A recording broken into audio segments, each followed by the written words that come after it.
principale fonction de l'histoire est d'aider à comprendre le présent et à appréhender le futur.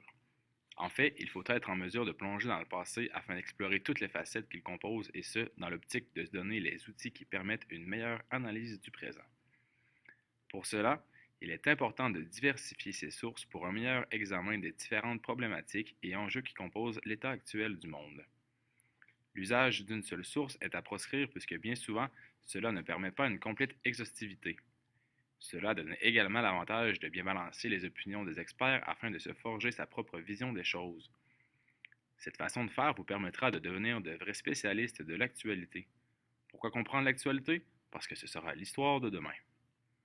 Pour suivre l'actualité, qu'elle soit régionale, nationale ou internationale, il faut d'abord se bâtir une liste de sites et d'éditoriaux fiables afin d'y puiser des renseignements valides et qui représentent bien la réalité. Dans ce cours vidéo, une méthode afin d'être en mesure de bien enrichir vos connaissances sur l'actualité vous sera proposée.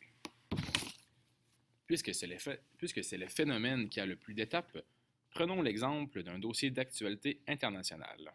Dans un premier temps, allez chercher des sites locaux qui traitent de l'enjeu qui vous intéresse. Cela vous permet de comprendre les différentes perspectives de votre entourage, en plus de vous lancer sur une première piste. Une fois cette étape franchie, c'est le temps d'ouvrir sa pensée et d'aller voir ce qui est dit à une échelle plus grande. Pourquoi? Parce que l'interprétation d'un dossier peut être totalement différente lorsqu'on change d'échelle. Il est fort probable que les médias québécois et ceux anglophones n'auront pas les mêmes choses à dire. Finalement, il faut aller voir ce que la communauté internationale en pense. Encore une fois, vous serez surpris des divergences de points de vue.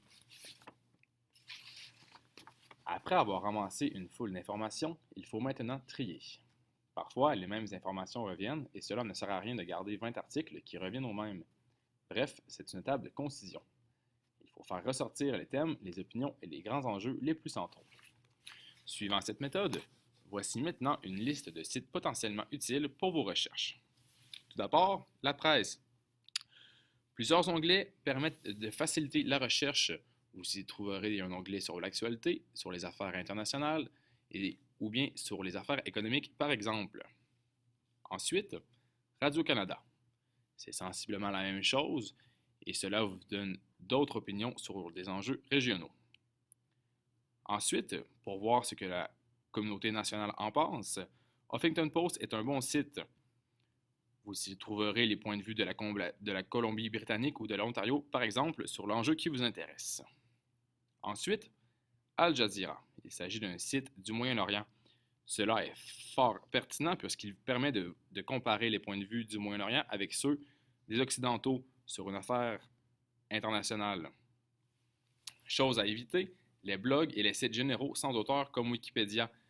Pour vous monter un bon dossier d'actualité, il faut être sûr d'avoir des sources fiables qui vous permettront d'être crédible dans vos propos.